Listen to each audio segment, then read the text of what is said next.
బాబాయ్ మీరు ప్రెసిడెంట్ అయితే ఏడ్ చేస్తారు చెప్పండి సమాధానానికి. నేను ప్రెసిడెంట్ అయితే జనాలకి లోకానికి అందరికీ కూడా ప్రతి విలేజ్లో ఇప్పటికే సీసీ రోడ్లు కాలువలు అన్నీ వేస్తారు.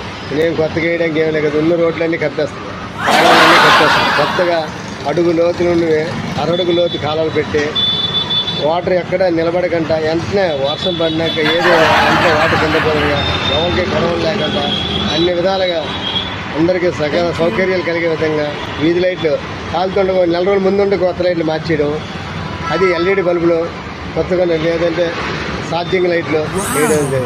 అదే పాత పేషెంట్ నెలకు కదా లైట్లు పోయినా కప్పులు బావులు బల్లులు ఈ ఊర్లో ఇళ్ళ దూరిపోయినా పట్టించుకోరు. ఎక్కడైనా వచ్చిన డబ్బులను తినేయడం మొదలుపెట్టారు, కానీ నేను అలా చేయను.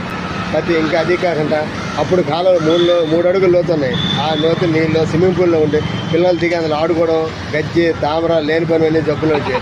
నేను అందుకని మొత్తం ఇప్పుడు కొన్ని కాలంలో రోడ్లు అన్నీ కప్పేసి కొత్తగా రోడ్లు వేయడం అన్నీ కూడా. దాంతోపాటు కుక్కలకి బిల్లులకి కూడా ప్రతి నెల 5 కేజీలు బియ్యం ఇప్పించడం జరుగుతుంది. ఎందుకంటే అందుకు ఆహారం ఎవరు వేయడం లేదు. అందరూ బిల్డింగ్లు కట్టేసి 2 గేట్లు పెట్టేస్తాను. కుక్కలు బతకాలని విలేజ్లో తిరగాలంటే అందరూ బిల్డింగ్ 2 ఫ్లోర్లు 3 ఫ్లోర్లు ఉంటే కుక్కలు ఏ ఇంట్లో చూస్తే ఎవరు కూడా అన్నం పెట్టడం లేదు. అది ఫ్రెండ్స్, బాబాయ్ అయితే ప్రెసిడెంట్ అయితే కుక్కలను కూడా పెన్షన్ పెడతారట. చాలా మంచి విషయం చెప్పారు. థ్యాంక్ యూ బాబాయ్, థ్యాంక్ యూ.